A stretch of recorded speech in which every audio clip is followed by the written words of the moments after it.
terkait masalah adanya polemik ini di media sehingga kita memang patut untuk menjalankan fungsi pengawasan kita. Kita telah mendapatkan masukan-masukan dan feedback yang bernilai dari Kementerian SDM.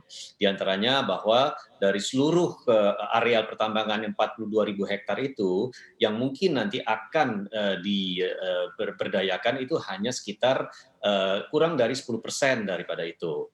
Nah, dan saat ini proses untuk melaksanakan kegiatan itu memang masih belum terlaksana karena memang masih berpolemik di publik. Tetapi dari aspek perizinan kami telah diyakinkan bahwa proses perizinan itu dilakukan secara baik, konsekuen dan tuntas oleh pihak TMS, termasuk juga analisa dampak dan lingkungannya.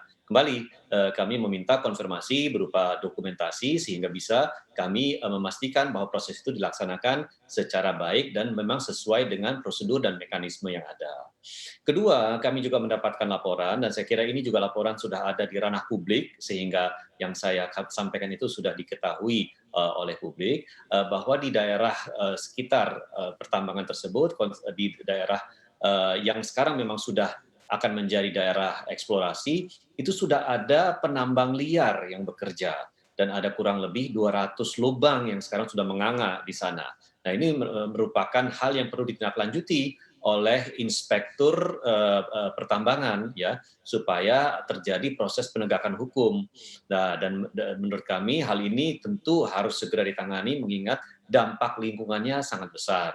Nah, dan kami juga mendapatkan kabar bahwa 3 perwakilan dari masyarakat Sangihe telah bertemu dengan Pak Menteri didampingi oleh Pak Dirjen Minerba untuk menjelaskan posisi sesungguhnya dari tambang TMS itu dan diberikan juga komitmen oleh Kementerian SDM bahwa akan dilakukan pengawasan yang ketat oleh kementerian terhadap proses penambangan yang ada di Sangihe. Baik, setiap kali ada penggunaan lahan atau mungkin untuk pertambangan nih pasti kadang-kadang gitu ya, tidak jarang ya Pak Edi ini membuat kontra, ada kontra di sana.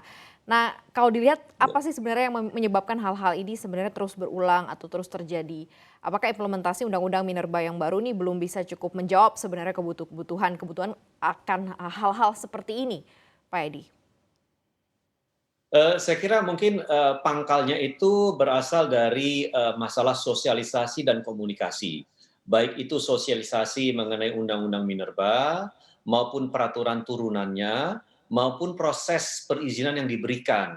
Nah, sehingga memang dibutuhkan proses sosialisasi dan komunikasi yang intens ya dari para pihak yang terkait, apakah itu Kementerian SDM melalui Direktorat Jenderal Minerba, apakah itu juga oleh pihak pengusaha yang melakukan penambangan di sana kepada masyarakat sehingga tidak menimbulkan polemik, apalagi polemik itu dipolitisasi pihak-pihak tertentu.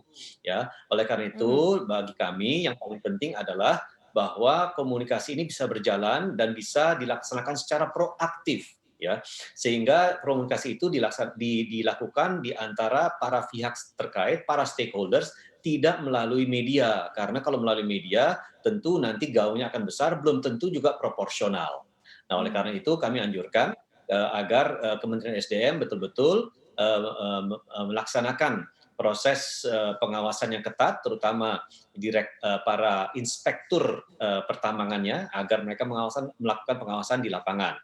Dan Ya. bagi pengusaha yang mendapatkan hak untuk menambang di sana, mendapatkan izin untuk penambangan di sana, yaitu melaksanakan sesuai dengan peraturan yang memang sudah kita tetapkan peraturannya ketat untuk pelaksanaan penambangan, terutama dari aspek AMDAL ya dalam hal ini ya kalau kita bicara pertambangan emas tentu limbah yang menjadi permasalahan.